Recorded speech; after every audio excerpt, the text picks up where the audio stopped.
JP.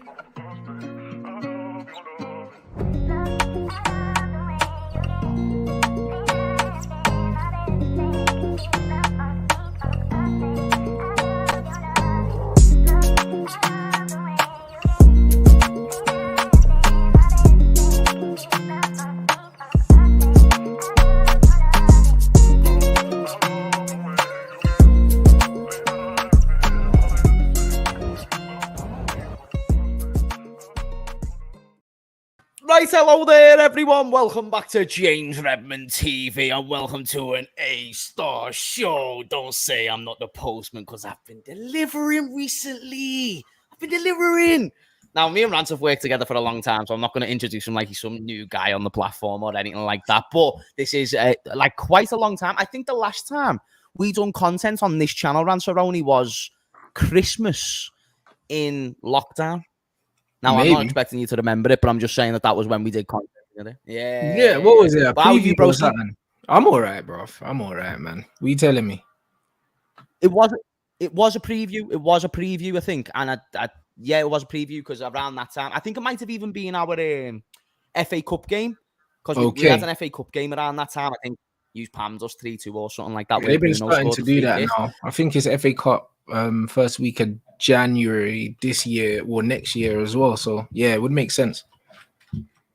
Yeah, man. No, it's good to see you though, bro. Appreciate you coming on the channel. Loads has been happening with your club. So before we get into any of that, guys, if it goes without saying, I'd imagine that a lot of you guys do subscribe to Rants already. But for those who don't, that is in the title. His name is in the title, and that looks like to be the only title he's fucking getting anytime soon with the RATCLIFFE era.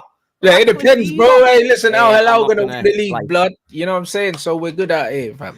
You know, like that is what it is. Neymar's injured, but it's fine, bruv. Man will be able to stay top before he comes back. It's all good, fam. You know me. Wait, is it his sister's birthday anytime soon? Nah, I don't think so, bruv. He's just been a victim of shithousing, innit? Like, bro, this is football, innit? This is football. This is the new era of football, man. This is it. This is the new era of football, man. Flair players are not allowed. Do you know what I'm saying? It is what it is, man. It's just big robots now, man. Football's dead. Do you know what I mean? Eden Hazard's retired. Like, once Neymar retires, we're finished. Football's done. You know what I mean? And then, bro, that's facts. That's facts. I had a debate with like Hussam and that yesterday, and they were talking about Hazard because, bro, I just see all these unnecessary things. And what I will say as well, if my Wi-Fi does a madness, I might need to go out and come back in just in case. But we had a debate about Hazard yesterday, and like it was just, I don't understand these unnecessary conversations that gets risen when he retired, like, you know, him and Salah. Like, listen, two very, very different players. And if you want to individualize the conversation about legacy, fine, you can have a conversation. But now we're talking about legacy. We're not talking about ability. We're not talking about the individual player attributes. And that's why I just don't think that conversation is or never really was necessary. I just don't think it's a left winger and a right winger, two completely different type of players. You've got someone who created chances himself, and even though Salah's become more of a creator, bro, he's not dribbling past 4 or 5 players like that, and that doesn't take away. It's just stylistically they've got differences. They're completely different players. You've got one creative number 10 that played out wide, and then you've got one attacking a striker that plays out wide, like in 2 different eras of football, 2 different positions, 2 different styles, completely different players, completely different. It's not even worth a comparison, to be honest, but it's what people do, innit? That's how they pass their time on the app. So it is what it is. But Hazard was absolutely unreal, man. There's no player comparable to him in world football currently, and that's just the direction we're going. Now it's just about numbers. That's just what it's about. It's just about numbers. The entertainment factor's gone from the game. And I don't know. You just have to accept that now, I guess. Yeah. It's a shame, though, because, you know, like, bro, I grew up in the crap era, you know what I mean? Like, we still see some ballers and that, but I don't know, bro. Like, I just think back in the day, that's what everyone tried to achieve was, you know, individual greatness, you know, running past players and actually, like, believing in their skills, bro. I don't think you get footballers nowadays who believe in their fundamentals, and the fundamentals aren't even there for a lot of footballers nowadays, which is why possibly they don't believe in those fundamentals, because they were the things that you were taught young age but now you know, you think about the stylistic differences that are made, it is more systematic. And it's like what you said about the robot thing before. It does seem to be that way. But yeah, bro, even Rasmus Højlund, he was coming out saying, like, you know, he was, because you mentioned Neymar injury, he was talking about how San Marino was all trying to rattle him. Smoked, bro. I see him getting kneed in the back. I see all these things, and it's just like, referees need to start protecting these players, isn't it? Like, it's just one of them things where back in the day, the match winners, the game changers, these used to be the guys that were on the big money. Now everyone's on big money. Do you know what I'm saying? And that's just what it is. And because the game has changed to more of a system-based game, it's just all about getting picked. That's what it's about, you know. And it's horrible, man. It's actually horrible when you look at it, where the game's gone. But it's just, what can you do in it? Like, you just have to adapt with the times. It just means that how you judge players needs to evolve. Do you know what I mean? Because there's not many standout special players in the game no more, but there's loads of players that are very similar in level now. You know what I mean? And that's just what it is, man. That's just all it is. And these guys can make 300, 400 grand a week and not be unbelievable. Like, that's just the game now. Nah, that's facts, bro. That's facts. Well, even on Rasmus Højlund as well, because, you know, he seems to be one of the bright sparks at United at the moment. And I don't want to go too much into it, because if you want to see like a full hour deep dive of the RATCLIFFE situation, then go over to Rants' show that me and him did, and he's done loads of content around that outside of our stream. But Rants, like, for my viewership, what's your input on the RATCLIFFE situation? Because it obviously hasn't been well received online. On top of this, it's been one of those where there's been questions, and, you know, you even analyze his resume to this point at Nice. It's not the greatest of resumes when you think about structure of a football club. And, you know, me and you identified on your show, the money isn't what the problem ever was with Manchester United. You could spend money, but where that money was being placed and how you invested it was what was wrong. And I gave an analogy to Lee before on his channel. It's like, this is why statistically those who win the lottery, they end up being broke, because they've won money out of nowhere.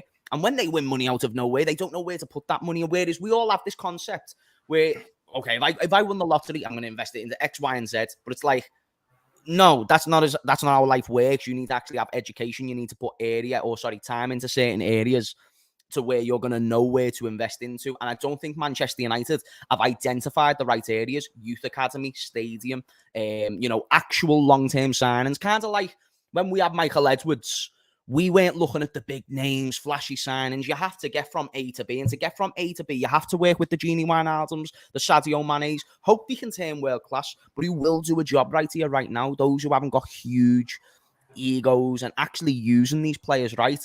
So your insight on the RATCLIFFE situation, your opinions, and how what it comes down to, and what you described as well, is habits, innit? In life, it's all about habits. So, for instance, if you're overweight and you go and do Weight Watchers, and you're going and you're eating certain things, it doesn't put you in good habits. It tells you can eat a chocolate bar, but a chocolate bar is this point. Then this can of soup is this point, and then this is this point. So then what happens is a lot of people lose weight, and as soon as they go back to eating normally, they put the weight back on, because you haven't built good habits. It's just the same as people that go and have surgery to lose weight. You still haven't sorted the problem. The problem is you have bad eating habits. Do you know what I'm saying? So cool, you can get the fat removed, but you're going to put it back on because you have not changed your habits. And that's just all it is. Manchester United's day-to-day habits of how they run are bad. So money doesn't fix that. And it's the same if someone wins the lottery. If your spending habits are bad, if you give someone money, they will lose it. Yes. You know what I'm saying? And that's just all it is. So, and that's why you see a lot of footballers, I think it's like over 60% of footballers, when they retire, they end up going bankrupt because they've got bad spending habits from when they were getting money every week. So it just comes down to habits. When you look at Manchester United, their habits are bad. They buy badly. There's no value in what they buy. They also sell badly. When you look at the fact that you look at Chelsea managed to sell Kai Havertz and Mason Mount for a combined fee of over 150 million. They didn't pay for Mason Mount. And then you look at Manchester United. Manchester United don't get money for players that they sell. So they sell badly. They buy badly. The resale value, so they're making a loss. And then on top of that, people want to complain about training grounds. They want to complain about the stadium. None of these things have anything to do with winning. Yeah, None of them. None of them. The reason why we don't win is because the infrastructure at the club is wrong. Our day-to-day habits are bad. So all we're going to keep doing is hemorrhaging money. So until that gets sorted out and we change our day-to-day habits, we get a proper director of football, we start to scout better, we start to bring in players that are good signings in terms of, like you said, the Sadio Manes, the Mo Salahs of this world. This is from good scouting and also people in your talent ID area. Same with Bobby Firmino. Like, look at the amount of years you got out of him. You know what I mean? All of these players is it comes down to good scouting. Manchester United don't have the good habits in place. So because they don't have the good habits in place, throwing more money at the situation doesn't sort it. Ratcliffe saying that he's going to bring in some more footballing people to change the habits of the club. It's to be seen. And on top of that, there's actually no guarantee, there's absolutely no guarantee that Ratcliffe actually gets accepted, because there's a board meeting on Thursday, and I think there's 6 Glazer members, and 4 out of the 6 of them have to vote him in. So it's not even guaranteed that his bid's going to be accepted either. It's not a guarantee. So we're not out the woods. Like, we could end up with still just with the Glazers. That's true. That is true, because it seems to be like a full-gone conclusion that it's 100% Ratcliffe and he's done. But they said the same thing about Qatar before.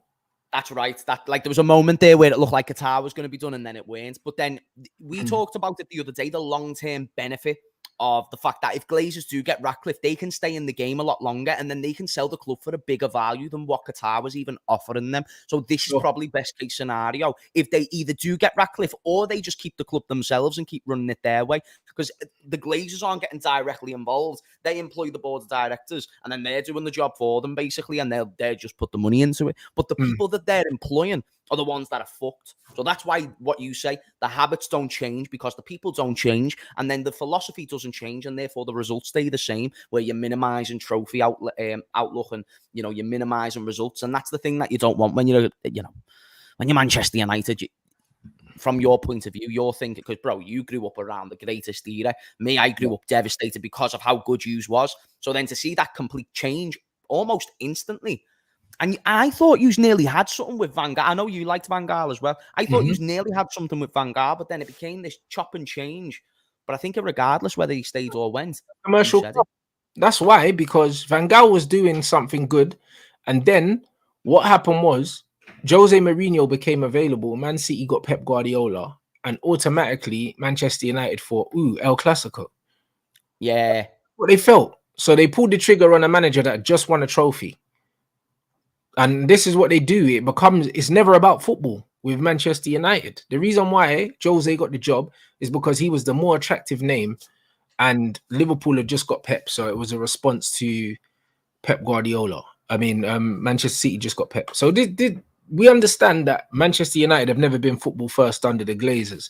So they're saying that if Ratcliffe comes in, it becomes more football focused. But yeah, bro, like, it's yet to be seen. I don't believe any of this, to be honest. So you think he'll just remain Glazers? It's not even that. When I say I don't believe it, I don't believe that even if he comes in, he's going to do the things that he says he's going to do. I believe it's a money grab. He's not coming in to Manchester United to make Manchester United the best team in the world. Because if that was the case, why did he put in bids for Barcelona and Chelsea before us? And he's a self-proclaimed Manchester United fan, but he already owns 2 clubs. And he claims that he's a Manchester United fan. But if that was the case, if you're actually a Manchester United fan and you've had the money to buy Manchester United this whole time, what's taking you so long? Facts. Is that true, what someone said in the comments? LVG told Seven Hag, don't go to United. He did. It's a business, not a footy club. He did. True? And he came out and he said, I'm my own man. I'll do what I want, pretty much. What he said. Because he got asked that question his first day in the job. He said, did you speak to Van Gaal? He said, yeah, I spoke to him, but I'm my own man. I make my own decisions. So he was told. He was told by Van Gaal. That is crazy, bro. That is crazy. Yeah, it's a mad situation at United at the moment. And, you know, I would say this was the reason why I brought up this comment as well, because I think one good direction to start would be getting rid of some of the players that you've got at the moment. Because listen, I think Sancho could be a great player for United in the right circumstances, but the right circumstances are not there, and he's clearly not happy. And I think, you know what Manchester United have done? They've burnt that bridge, bro. Like, it's like when you've got that boss and they haven't quite apologised to you, and it's still on the back of your mind, but they're still expecting you to give that apology to them. So whether or not you think Sancho should give an apology isn't the point. The point is that the bridge is burnt, and I don't see a way back for him. I don't see a way back for him because he doesn't want one. Yeah. You know, he doesn't want one. Like, he actually does not want to play for this manager, innit? He doesn't want to play for this manager. So it's just one of them things where, because he doesn't want to play for this manager, I can't see how this is solved. I can't see how this is solved. And I don't blame him, if I'm completely honest, because when you look at the way the club's treated him, and also the way the club has treated, for instance, the way the club's let the manager bring in Anthony, and Anthony's walking around like he owns the place and he's been here 5 minutes. It's very obvious to see that the atmosphere that this manager has built at the club, innit? And a lot of players are not happy. And even if you look at it, like I said with Jose Mourinho, when Anthony Martial, they took his shirt and gave it to Zlatan. And people didn't think it was a big deal, yeah? But it was a big deal. Like, Jose took his shirt from him and gave it to Zlatan. And that is extremely disrespectful. Like, gave him the number 11 shirt. And you got to remember, Anthony Martial came into the club under Louis van Gaal. Yep. He specifically asked for the number 9 because they didn't think that he would want it because he was young, he was unproven. He said, I want that shirt. That's the shirt I want. He came in, he top scored that season. Jose Mourinho's come in, taking the shirt off his back, giving it to somebody else that's just come in, and then brought in Alexis Sanchez and then demoted Martial to the bench, even though Martial was playing well and scoring goals for us. So he was personally disrespected by that manager multiple times, innit? And you look at Sancho as well. He's come into the club. He's obviously been promised a lot, because Sancho doesn't leave Dortmund. Man United wasn't the only team that wanted him. He left Dortmund. He signed for Manchester United for about 70 million. The number 7 wasn't available, so he took the 25. He was promised that shirt. He's had 4 different managers, even though 2 of them were interim. And then on top of that, Mason Mount's come in and got the number 7 shirt before him, and he was already at the club. Like, what is that about? Do you know what I'm saying? Like, that makes absolutely no sense. You can't tell me that's how you treat a player that you signed for 70-odd million. And it doesn't really matter whether Manchester United fans or football fans think that Sancho's played well or not since he's come. That's not the argument. Like, he left somewhere that he was playing well, and that he was loved, to come to a club that's mistreated him. And that's a consistent theme, like Memphis Depay and Di Maria, like a few other players. And they're not the only players. Even Alexis Sanchez came to Manchester United and said after the first week at training, he regretted leaving Arsenal and joining Man United. He said to his agent, what have I done? Do you know what I mean? And this is a guy that has played at the top level, as in at peak level. He's probably got one of the best individual seasons in the Premier League, Alexis Sanchez, what he did at Arsenal. Came to Manchester United, couldn't replicate that. And he said the conditions there were not good enough. Di Maria said the same thing. Loads of players have said this about Manchester United, but we only want to listen to the ones that we like. So because we don't like Sancho or Martial, it's cool. It's because they're bums. You're being selective. Like, there's fans who are being selective on their actual... Well, exactly. But when CR7 said it was a problem, people are like, ooh, maybe he's right. When Alexis said that it was a problem, some people are like, yeah, it was right. Some people say, no, you're rubbish. Do you know what I'm saying? Like, bro, we've heard this so many times from so many players, but they pick and choose when they want to believe it, when they don't want to believe it. Zlatan said it was a mess. Luckily, Zlatan's a big enough leader and a big enough personality to kind of take control of the dressing room, but not everyone that comes in is going to be a Zlatan. Facts. Was Eriksen speaking out on international break? I don't know if you've So he was. Do you understand what he said? He basically said that he thinks it's ridiculous that he somehow managed to fall behind the likes of Hannibal and Mason Mount and that in the pecking order at Man United. Because obviously the manager brought him in as one of his main players in his first season. All of a sudden, he's just found himself out of contention and he's not happy with his minutes. That's it. So clearly the manager hasn't sat down with him and explained to him why he's not playing, because he genuinely doesn't know. And Ronaldo said the same thing. He said the manager didn't show me no respect. I'm assuming the manager never sat down and explained to him why he wasn't playing. And Ericsson said it, and then literally the next day, Maguire came out basically saying he's not happy with his minutes and he's not gonna sit around and play one game a month, or he's gonna have to sit down with the club. So a lot of players. Well, that's his fault. That's Maguire's fault. Of course, this is fault, man. You know, he could have went to West Ham. He could have gone to West Ham. Do you know what I mean? But he didn't want to go. Do you know what I mean? So but it doesn't fit the narrative. This is Logan Paul and Nina, isn't it? You know what I'm saying? It's like, you know your thing. You know that she's been around Hollywood and etc. You're choosing to marry her. You have got full knowledge. Dylan Tannis warned you, and you're still going ahead with it. Harry Maguire knew his circumstances. He knew going into the season, I've got a bit of a thing. So, but I absolutely get what you're saying, though. It's multiple players, multiple eyewitnesses within the football club who are coming out with problems. And like, this is what I'll say. We haven't been the upper echelon when it comes to success in recent time. That's obviously been City. But you don't get our players coming out and speaking crap about the football club. It doesn't happen. And that's because your daily habits in terms of the atmosphere at the club and how things are done are the right ones. And that's why you've won the Champions League and been in these Champions League finals. And Manchester United haven't done that in recent times. And that's just what it is. Like, that general atmosphere at the club is wrong. That's just what it is. So players will continue to come in and underwhelm because it's not set up for them to be successful. Nah, that's interesting, bro. I want to actually raise something to you and let me know if you agree or disagree. I think that Ten Hag, there's a possibility based on the outlook, because listen, we're still waiting to see what the Ratcliffe situation, and then whether or not, if it's not Ratcliffe, then who will it be, if it will be anyone. But the situation around Ten Hag for me is so interesting right now, because when you look at the overall picture, the way the club backed Ten Hag was great. Got him Antony, got him Malacia, got him Lisandro Martinez, got him Casemiro, got him a really well established couple of players, and players that he was familiar with. At least if he wasn't established, he was familiar with them. It was someone that he wanted. So what you're doing there, you're now confirming, or should I say affirming, a project. We're saying, okay, we trust you to be able to build a project, so we're going to give you the players that you want.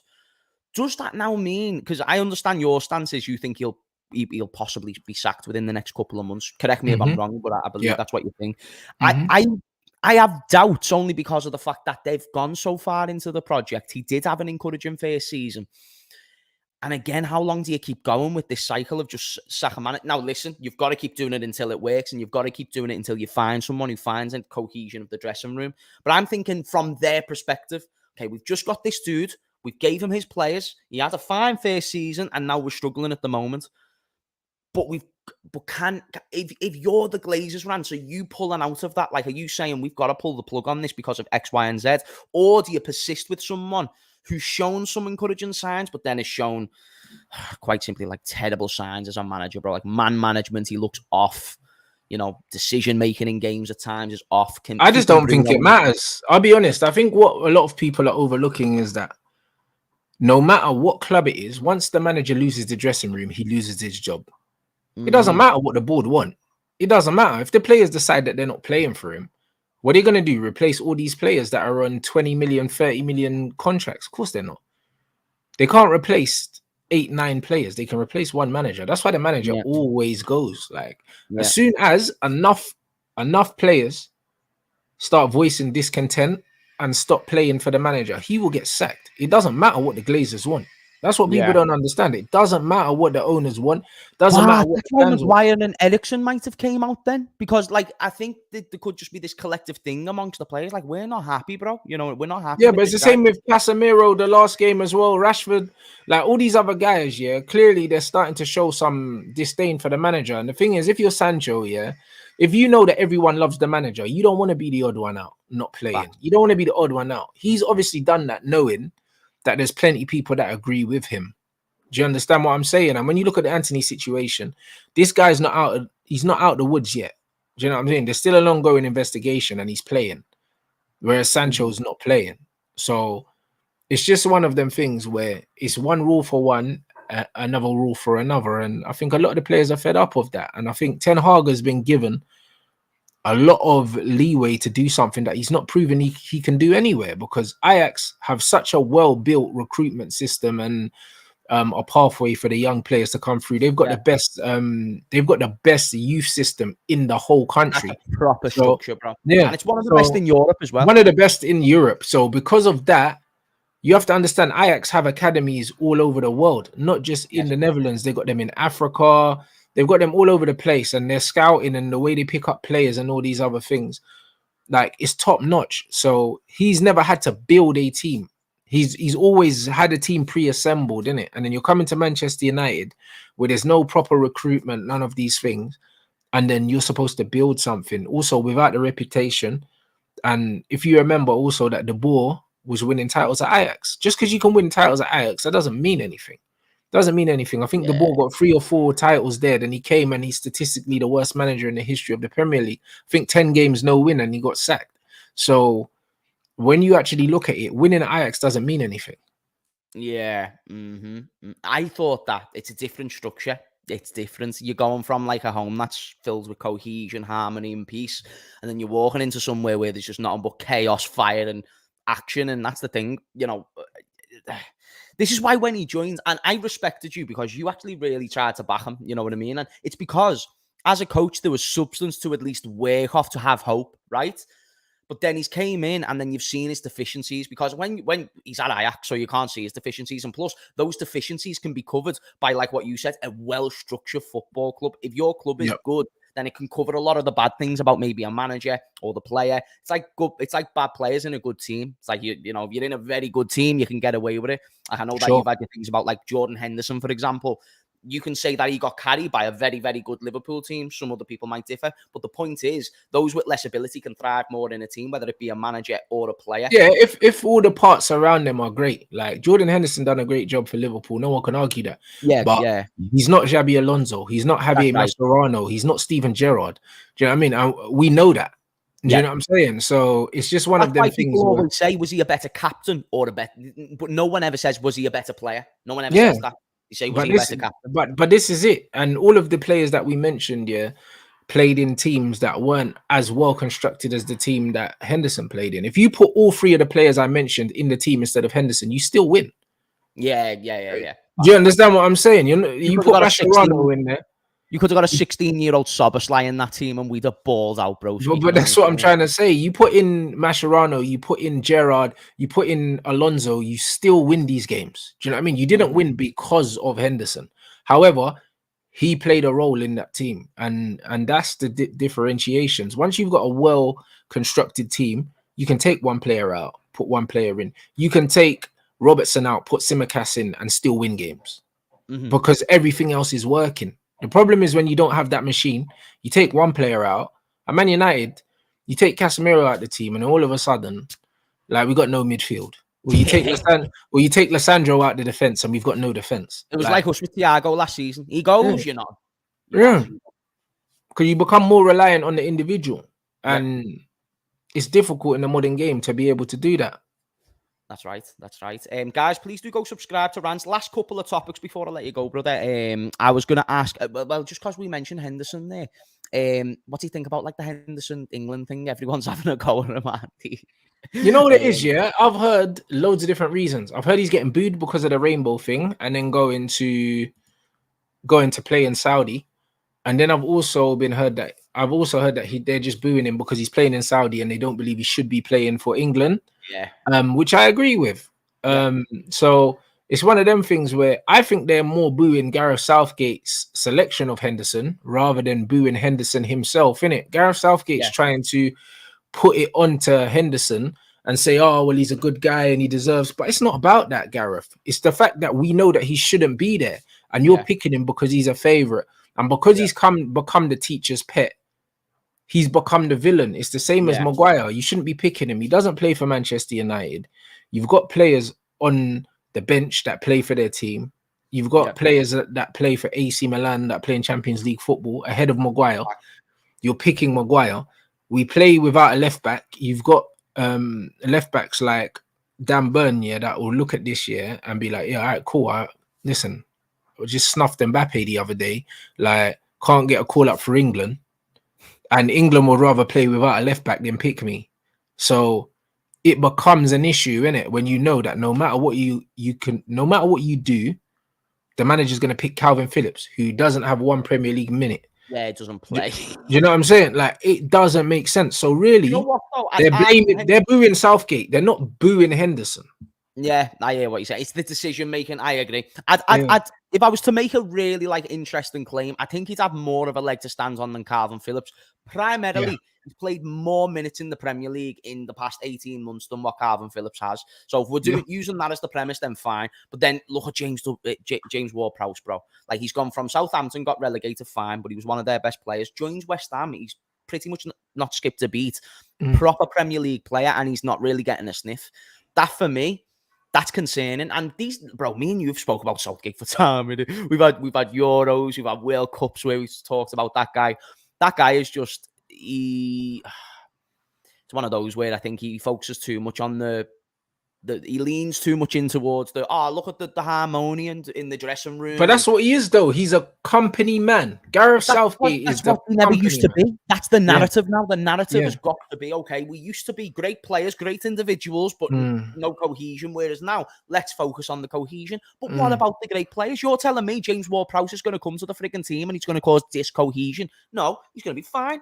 It's nonsense, isn't it? Like, but the thing is, with Southgate, you got to understand that his job has never been in danger, even though England always underperformed. Do you know what I'm saying? So it's one of them things where he just wants to be liked by everyone. He's a yes man and he's a company man. And when you look, what I don't like about the Southgate situation, especially, is, for instance, he'll say, he plays well for England. Harry Maguire, he's never let us down. But then on the flip side, Raheem Sterling's not playing, and Raheem Sterling's never let England down. Raheem Sterling's always played well for England, and he's not in the squad. So you can drop Sterling, but you can't drop Maguire. You can drop Sterling, but you can't drop Phillips. You can drop Sterling, but you can't drop Henderson. And this is the problem with Gareth Southgate. He's very inconsistent with what he does. So it's a weird one, isn't it? Like, Gareth Southgate ultimately is spineless. He's a company man, and it's easier to drop certain players than it is to drop others. Yep. Facts. Last topic as well, bro. Not Manchester United related. And Sandro Tonali trying to get those extra racks in, you know what I'm saying? I thought that was an interesting topic. I've seen it today. And apparently that he's facing a lengthy ban as well, which is understandable if he was betting on the AC Milan games. And there's just complications that come along with that. There was obviously the dude played for Juventus. I think his name's Fiagoli or something like that. He came out and he was, bro, he snitched on Sancho Tonali, you know? And he was like, he was the one who got me onto the betting apps. I'm like, lad, it doesn't matter who got you onto the betting apps. It doesn't matter who gave you the gun. If you shot someone with the gun, it's still you. Facts. You know what I mean? Like, bro, but this is what I'm trying to say, and that's why all of a sudden they're trying to do the mental health thing and say, he's got a gambling addiction and all that. Man, drop me out, innit? Do you know what I mean? Everyone's got an addiction when they get caught, innit? My thing is, I think that footballers should be able to. It's tough. The reason why it's tough is because footballers should be able to gamble on football because it's your specialist subject, or it's supposed to be. But then at the same time, you might know players at that club, so then it kind of puts the game into disrepute. But then if you're not going to allow football players to gamble, then on the flip side, it's like you shouldn't have betting companies sponsoring football teams. Because why am I going to advertise gambling, but I'm not allowed to gamble? That doesn't make any sense whatsoever. Facts, bro. Facts. That one for me, the Tonali situation. Now I can kind of understand why AC Milan were willing to accept such a small offer for him. Bro, you're talking about a player who was in his prime, like young as any, or going into his prime, you could argue. You know, one of their best players. Literally, like, bro, if you were going to think anyone was going to be like the next, I'm not going to say Pirlo because stylistically they have differences, but that type of figure, that type of presence in the Italian league. Bro, like, he had the hair, he had the name, and like, then he goes and joins Newcastle. Now, Newcastle have got an exciting project, fair, but like, I thought there was something else to that. Like, whether it was out of the blue, that signing. Whether it was like the mafia or, bro, I started thinking it was the mafia. I started thinking it was all mad. Because he didn't want to leave, bro. Like, that's his job. That's his club. Yeah. Do you know what I'm saying? So I can't believe literally about 12 months prior, he won the league with AC Milan. I just can't believe, yeah, that out of all the midfielders that are available in the world, they said Tonali's our number one target. They must have been tipped off that the club were willing to sell him. Facts. That's actually true, you know. That's actually true in a sense of like it was something that was when the offer came in. Maybe it was like something Newcastle was like, by the way, we're gonna inquire about Sancho Tonali. Light bulb rings and it goes, oh, actually, we kind of need to sell him because it looks like he's about to get into shit sometime soon. Because it's like the Ivan Toney thing. The thing built up. It weren't something that just came out of nowhere and no one knew. This would have been something that was being planned or built upon. For sure. The Tony thing, they were talking about it for months before. Bro, yeah. I'd be surprised if it was even years. I wouldn't be surprised if it was years. Bro, like if you just notice bet after bet after bet, and then this new fella gets promoted with Brentford, top championship goal scorer, comes up. Let's start looking into this guy because, you know, it could be interesting. And then, of course, he becomes one of the Premier League top strikers. Now he's been banned for 6 months. It's funny, though, you know, because that one thing seemed to unfold just betting scandal after betting scandal after betting scandal, which is like, but it seems to be separate though, because it's not anymore in the Premier League at least, but it seems to all come from the Italian league. Because when it because another random transfer was the Roma right winger chap. What's his name? Gianolo, yeah, bro. He went to Galatasaray, and I'm there like he's been in Roma's academy. He's one of their. But he fell out with Jose though. Was that the problem? He fell out with Jose. Jose called him a terrorist or something. Jose said he was playing for the other team. I'm sure it was him. You know what I'm saying? Yeah. Jose was like, yo, Jose said, yo, this brother's playing against us. I'm sure it was him. In a press conference, he said it after a game. So I think he fell out with Jose. I think that's why he left. Man's on a Benzema with Vinicius Jr., you know, just said like, yeah, man's playing against us out here. Yeah, Jose said he's a traitor. And he needs to leave, bro. Bro. He's playing for the other team, man. Jose absolutely went in on him, man. Is he out on loan at Villa at the moment from Galatasaray? Or was he out on loan at Galatasaray? I'm not even too sure. But he went to Galatasaray for a few months and then joined Aston Villa recently. Funny, man. Funny. Rantaroni, thank you for coming on, brother. I appreciate you. Is there anything that's coming up on your channel? Just live later, 7 o'clock with Northside. Nice. Yeah, that's gonna be entertaining. Yeah, guys, make sure that you go subscribe to Rants. This should be a near enough weekly show. Of course, we've got mine and Rants' show on his channel as well. Every Friday 7 p.m. Am I right?